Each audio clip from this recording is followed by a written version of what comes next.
It has been a year. A whole year has passed since Israel started its aggression on Gaza. Over 40,000 people have been killed and 60% of the Gaza Strip is reportedly destroyed. Schools, hospitals, universities and houses have been leveled to the ground. Other than the unprecedented humanitarian crisis in the Gaza, the whole region is raging with conflicts that extend to beyond even Gaza and Lebanon. And the blame is on one entity, Israel. After a year of war on Gaza, what has changed? How has the stance of the international community shifted? And why is Israel so persistent in its aggression on both Gaza and Lebanon and its violation of international law? And most importantly, what does the world need to do to stop the bloodshed in the Middle East? Since October the 7th, many questions have been asked of Israel and the international community. Let's hope to find some answers. Welcome to In Depth.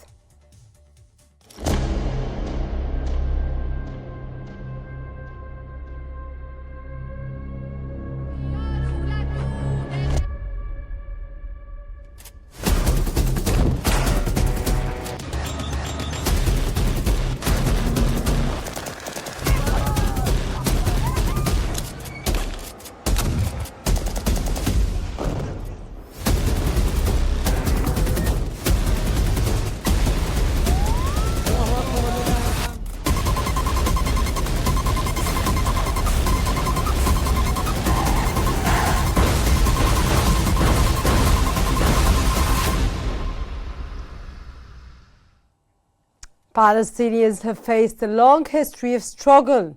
However, they recognize that since this war began, everything has shifted dramatically since then, creating a painful chapter in history that many feel will resonate for generations to come.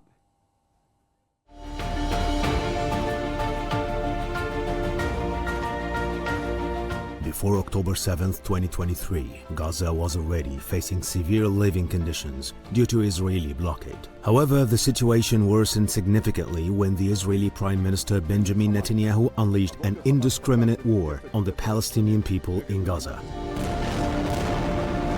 The World Health Organization reported that over 22,500 have suffered life-changing injuries in Gaza since the war started. Despite Israeli and Israel-linked disinformation campaigns, the inhumane violations attracted public attention and sympathy across the world. Many countries have sought to hold Israel accountable, officially requesting to join South Africa's genocide case against Israel at the International Court of Justice. The attacks of the Israeli occupation army prompted several countries to support the Palestinian people. Spain, Norway and Ireland announced their recognition of the Palestinian state, bringing the number of countries recognizing it to 146.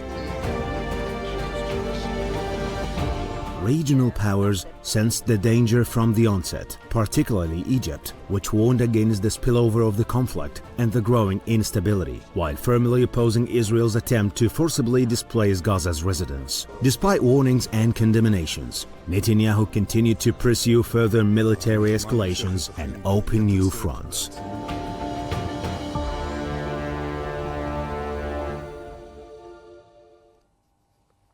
The Israeli government's plan to mark the anniversary of the October 7th attacks has sparked backlash for families of victims and hostages.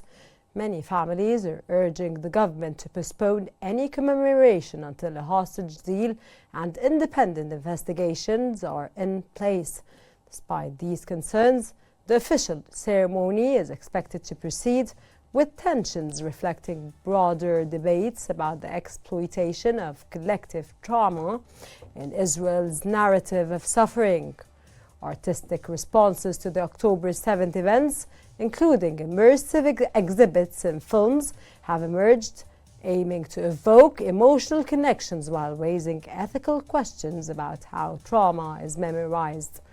Critics argue that these experiences simplify complex narratives into a binary of good versus evil, often sidelining the Palestinian perspective and potentially legitimizing further violence against them. According to The Guardian, Israel is grappling with its national identity and trauma and the surrounding of the Holocaust has been intertwined with the narrative of recent violence. The conflation raises alarms about the potential justification for ongoing violence against Palestinians, highlighting a troubling trend of using historical suffering to legitimize present actions.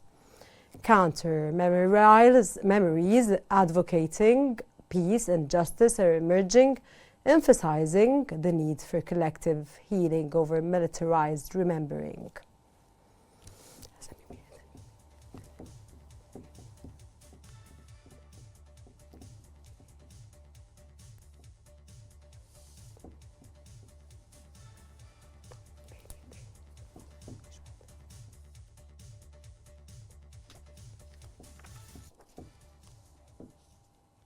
And for more analysis, we are joined by Munir Nusayba, Professor of International Law from Ramallah. Very good day, sir, and it's a pleasure to have you with us in a very, of course, special day today. Thank you very much for having me. I'm joining you from Jerusalem, actually. It's a pleasure to have you with us, sir. Welcome on the show. Mr. Nusayba, what are some of the most important military offensives conducted by the occupation army in Gaza in the past year? And how did they influence this, of course, tragedy of the war? Israel has escalated its military operation in Gaza Strip to a level of genocide. Since the very beginning of this offensive on the Gaza Strip, Israel expressed very clearly that it does not see the Palestinian population as human beings. Both Gallant and Netanyahu have been quoted using the term human animals in reference to the Palestinian population in the Gaza Strip. And indeed, they have used their massive army to massively destroy the Gaza Strip, to kill dozens of thousands of innocent civilians, to displace the overwhelming majority of the Palestinian population in the Gaza Strip, whether internally or they tried as much as they could to displace all of them abroad, but they couldn't. But they displaced them internally quite significantly. They destroyed all of the universities, most of the schools. They attacked most of the hospitals, and they targeted a lot of the doctors and nurses and True, sir. As well as ambulance workers. So Israel has actually conducted a fully fledged genocide. Plus the reach of humanitarian aid to the Palestinians and the Gaza Strip has become very difficult, sir, which is another very important obstacle that they are facing. Sir, why do you think Indeed. global public opinion has shifted in the past year in favor of the Palestinian cause?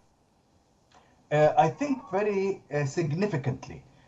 Since the beginning of this offensive on Gaza Strip, since the people around the world started witnessing through different types of media, whether news channels, but also through social media, the people started witnessing the continuous offensive on the civilian targets. It was very clear what Israel was doing from the very early stages.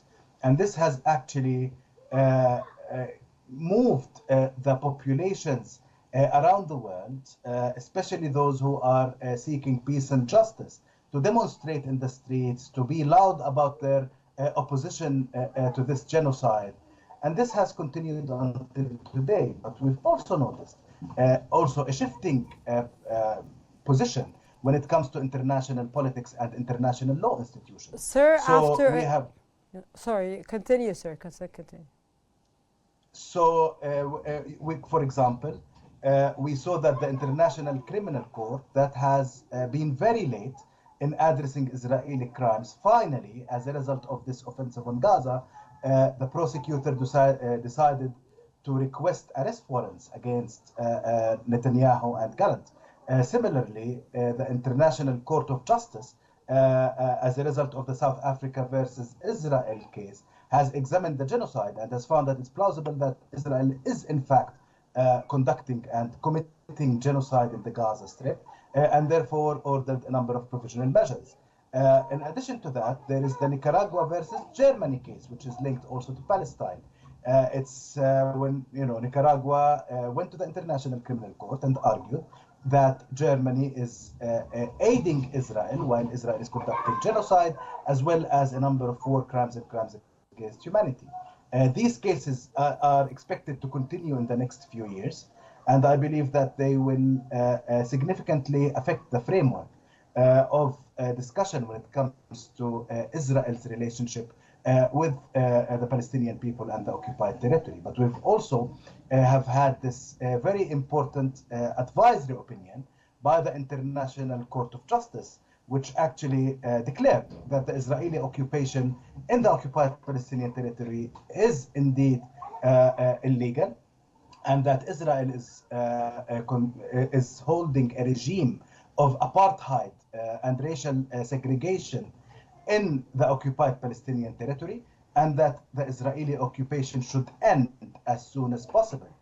These legal elements that have developed partly, at least, for the advisory opinion, I would say partly as a result of the war, but for the three other cases that I mentioned, directly as a result of this genocide, are going to inform our diplomatic work in the future and human rights defense in the future for the Israeli offense. Sir, when do you foresee an end to this genocide that's taking place against the Palestinians, and of course escalation that's taking place in Lebanon, making it the entire Middle East at this point?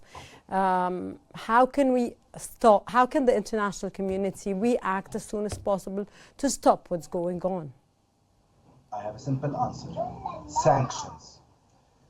The international community has to abide by international law, which provides an obligation for every state around the world to sanction the state that is conducting genocide, war crimes, and crimes against humanity, to take every step possible. And indeed, the International Court of Justice has actually ordered this action out of the international community in its advisory opinion. And as a result of this, we've had the recent, in September, the General Assembly of the United Nations issued a resolution that also calls for sanctions and mandates the General Secretary of the United Nations to report back to the General Assembly on the progress of these sanctions. So I think that the snowball of sanctions has indeed started rolling, and it is important at this point for our diplomacy, I would say, of the countries that really care about international law, about human rights, about the victims of war crimes, crimes against humanity, and genocide, to act very actively to follow the conduct of every individual state in the world when it comes to sanctions. This is an obligation in international law. It has the potential of Mr. Mulosaiba, of course, every word you said is very special and is, of course, of special input to our program today and for this day today. Could you stay with us? I'll go to John El-Figali, a researcher at Al Mashriq Center from Northern Lebanon, or North Lebanon, via phone. A very good day, sir, and it's a pleasure to have you with us on our show. Mr. John, what were the primary factors that ignited the recent crisis in Gaza, and how did pre-existing conditions contribute? Good day, first of all. The pleasure is mine to be on the platform. I think the reasons are already known. I think the tensions have been fuming and escalating in Gaza for quite a while. And the situation... Sir, can you please increase your volume? Yes. Am I heard here now? Yes, please. Okay. Good day once again. As I was saying, I believe the situation has been escalating for a while between both sides. I believe the reasons are that if we want to look at the actions or at the outcome, Yes, we of can course, deduct sir. we can deduct the reasons, and we believe that we want to look at the bigger picture, especially after over the course of these last few years, so many countries have been normalizing, Arab countries have been normalizing their relations with Israel, such as the UAE, Bahrain, and Morocco, to name a few.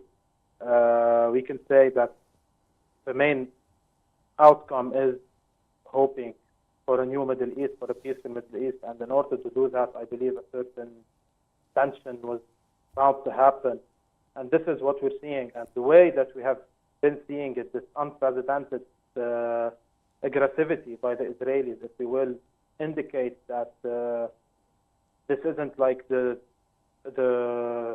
conflicts we've seen before. It's far more worse. It's far more ferocious, if we will.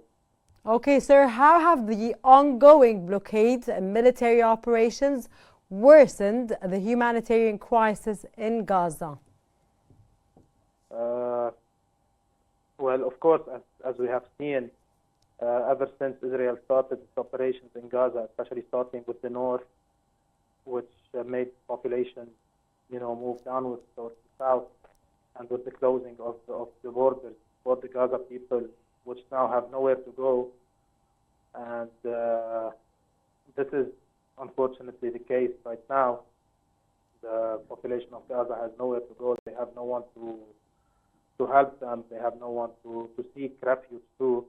And Israel will continue their aggression until further notice, I believe. So. Okay, sir, after 12 months of genocides, atrocities, and civilians being killed, humanitarian aid forbidden from entering the Gaza Strip and Palestine, after, of course, pandemics taking place, medics not able to do their job.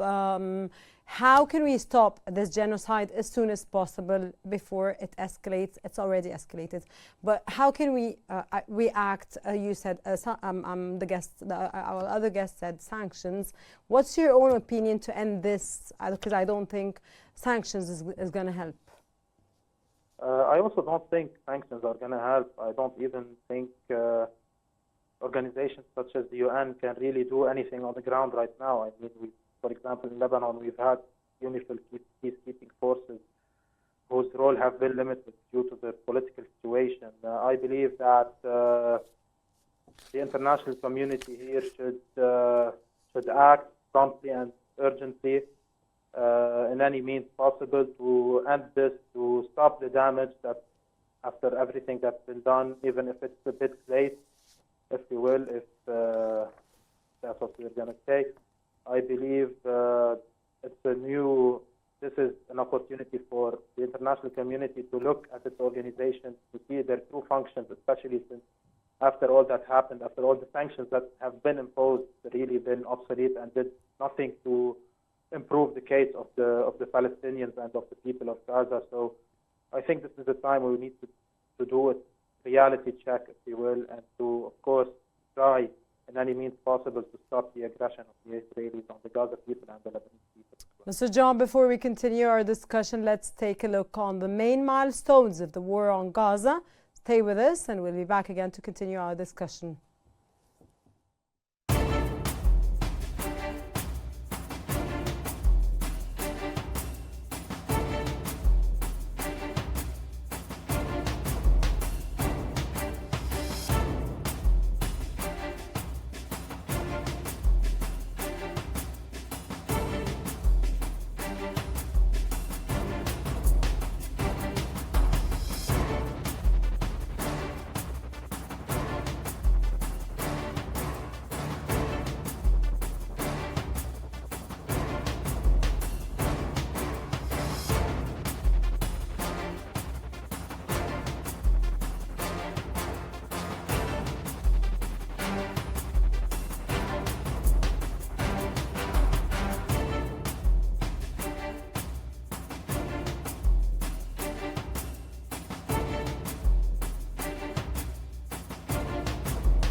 We're back again with her exclusive guests, Mr. John Al-Figali and Mr. Munir Nusayba.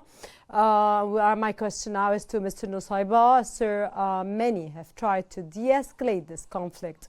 Why did the endeavors of so many international mediators fail? Because they were not serious about their intervention. The United States has been talking about de-escalation of the ongoing genocide and war since almost the beginning. They have been talking about mediating for ceasefires and for agreements. But what have they done at the same time? While they were talking about this, they actually continued providing Israel with weapons, with money, with the political support at UN Security Council, and therefore they, through using their veto, they prevented the Security Council from reaching an order to end this war and end the genocide. So actually, it is a result of countries like the United States, United Kingdom, Germany, and many other countries that have supported the Israeli offensive on the ground, even if their discourse was about de-escalation. Mr. John, in what ways does the ongoing conflict pose a risk to regional stability? And sir, also we want to ask you, especially, of course, related and especially in light of recent escalation in Lebanon that's taking place, and of course, you know, and we all know that, and the entire world knows that we witnessed yesterday overnight one of the worst in 2 weeks explosions in Lebanon, in Beirut. First of all, to answer both questions, maybe the same statement, I think that everything happening for now is proving to be planned out in the beginning, especially after Netanyahu's speech at the United Nations, especially when he stated that it's about time in the Middle East that a certain axis, if you will, defeat another one. And this is where we see that the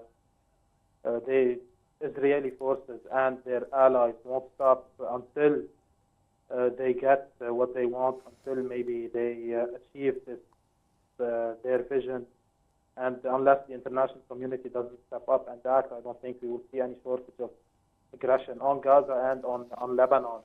I believe, geopolitically speaking, the Middle East is being redrawn. The maps are being redrawn of the Middle East, of the Near East region. I think that we are at a new world order in history, maybe that's going to start from this part of the world.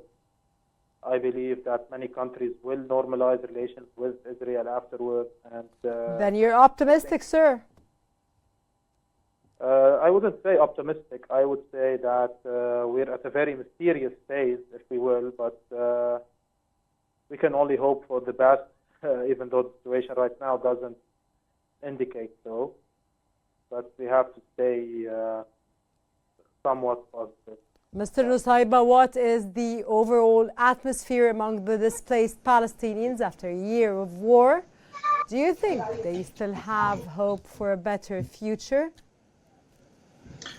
Yes, indeed, they certainly do. Of course, at the moment, I think that the psychological trauma that they have been through has affected them, will continue to affect them, and will probably stay with them for a very long time. However, from my own observation, and by the way, some of my family members are displaced from Gaza, and I have been, in communication with them quite closely since October 7th. I would say that they are all very hopeful, very optimistic. They are looking forward to rebuild everything that has been destroyed, and it's, by everything, I would say everything. They lost all of their homes, all of their jobs, everything. So they really want to rebuild their lives. They really want to rebuild Gaza. They really want to live.